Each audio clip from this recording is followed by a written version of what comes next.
Hello, today I'd like to show you how to put together the Quilt As You Go blocks. So I've been showing you how you can do some Quilt As You Go with strips, some Quilt As You Go with appliques, how to prepare your borders, and finally we're going to get to put some of it together. So I've started putting together some here, so we're actually using some strips of fabric for our joining. So we've got this is the front side obviously, and this is what we're going to see is a coloured strip on that side, and then on the back side we're going to see also a coloured strip. Now it could be the same fabric or it can be different fabrics. As you can see, I've used different fabrics here.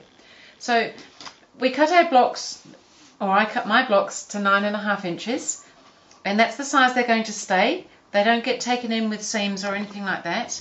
And then I've cut my strips. I'm using this really cute little stripe for the strip on the back, and then I've got this blue for the front. Now I have cut the back strips 1 inch wide and the same length as the size of the block, so they're 1 inch wide by 9.5 inches long.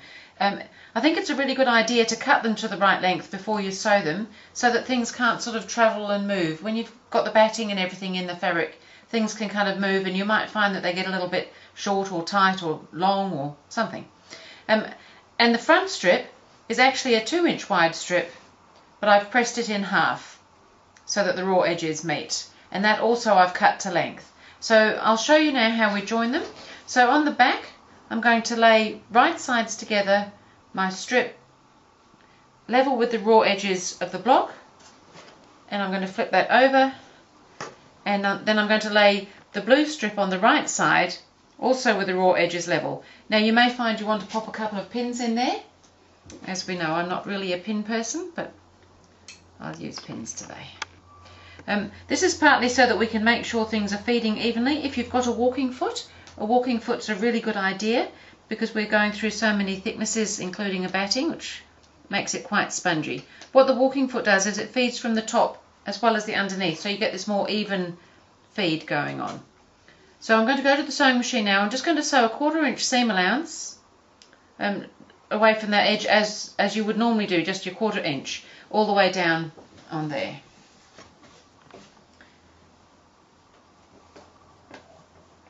So I'm all set from a 1/4 inch, and I'll just sew it all the way down,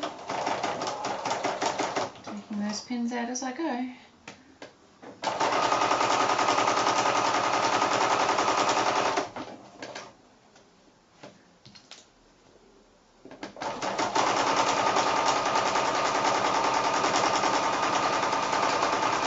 Now I'm going to be doing this joining up entirely by machine.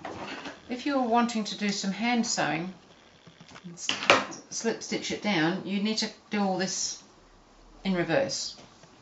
But we'll just go with the machine at the moment. So I've got that on there now. I've got my 1/4 inch seam allowance, and I've got my strip there and my folded strip on the front. So now we need to make, and this is a little bit tight, this next part, but we need to sew this strip to the back of this piece now. So that's got to go right sides together, so that on the back you'll have that strip joining it. So again, if you feel that you'd like to pop some pins in, this is going to be a little bit fiddly because the bulk of this seam that you've just sewn kind of wants to get in the way, but you've got to just tell it where it belongs and keep on sewing and trying to keep your 1/4 inch seam allowance even if you can. Because our fabrics are all cut to the same length, everything should fit nicely. So now we're just going to go, and can you see what I've done there? I've got my strip pinned in between there, so if I lay it down, I've just got a tight little area here, but your sewing machine should fit in there fine. You're just doing the 1/4 inch seam allowance along there.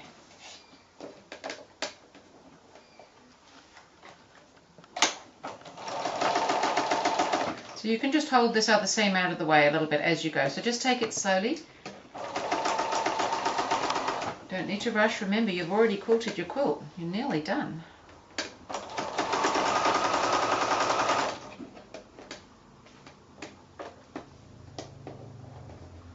So a walking foot's a good idea. As you can see, this kind of all wants to move around a little bit. Just keep an eye on it. Keep rearranging it if you need to make sure that it all stays in place.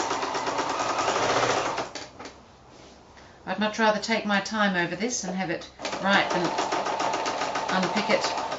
I don't unpick very often.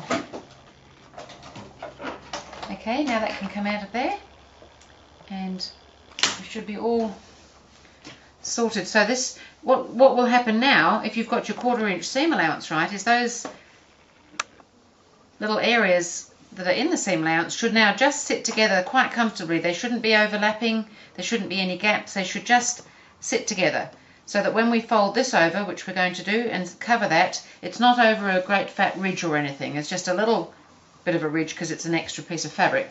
And on the back we should have a nice 1/2 inch wide strip, because we started with 1 inch, we've taken 1/4 inch off each side, and that's looking pretty good. So now what we're going to do is make sure that's all sitting nice and flat, and we're just going to flip this folded bit over a little bit like you do a binding. So this is where I was saying, if you were wanting to hand stitch that down, you could either do that on the front, or you would put this part on the back and you would have that strip on the front. I'm going to machine mine down. Now, because it's this wide, it will come just past our seam allowance there. So on the back you will actually see, if you look hard, a little tiny line of sewing just next to your coloured strip. If you've matched your threads to the back, you're really not going to notice that in the end. And it doesn't worry me to have that little line of sewing there. If it bothers you, you might be better to do it the other way around and hand sew this down, but I would never get mine finished if I was hand sewing. So again, if you want to pop some pins in, just to hold that in place, but I'm just going to stitch now on the front very close to that folded edge of my blue fabric.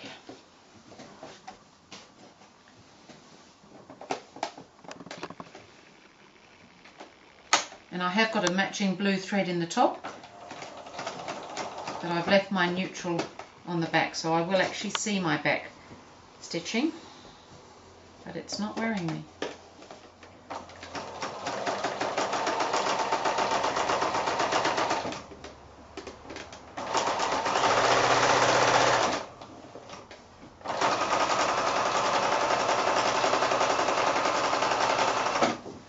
So that's it.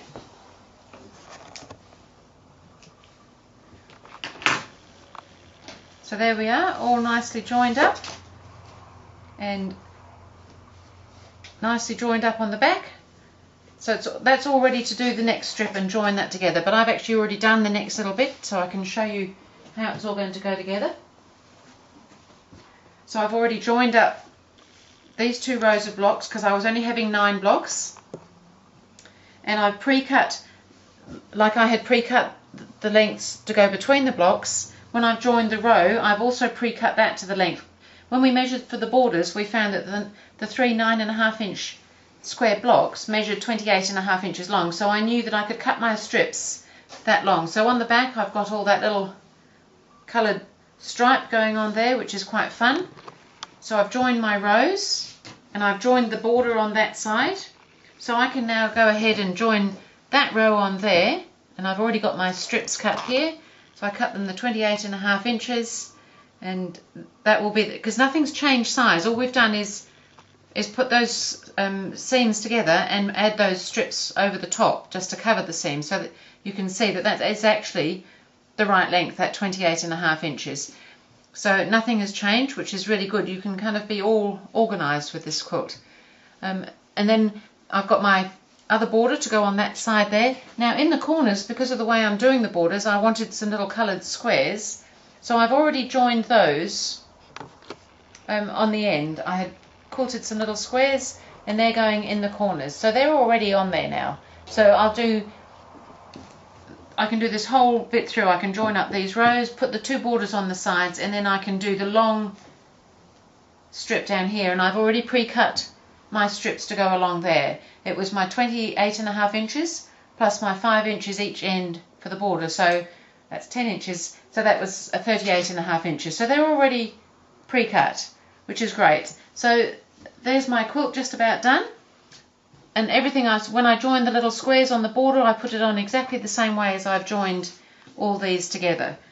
So that's how it's going to go together. It's not hard to do, just take your time, and you'll find it's a really nice, neat little way of making a quilt, and with borders as well if you want to. A lot of people don't put the borders on, they just bind the blocks, but I thought it would be quite nice to have borders as well. And I think if you've chosen your fabrics nicely for the back, you can have a really nice looking back on your quilt as well. And how fun is that to have a reversible quilt? So hopefully that helps you put together your quilt as you go applique or piecework, and some borders if you want to, pretty much anything you feel like doing. So that's about it for Quilt as you go. Thank you.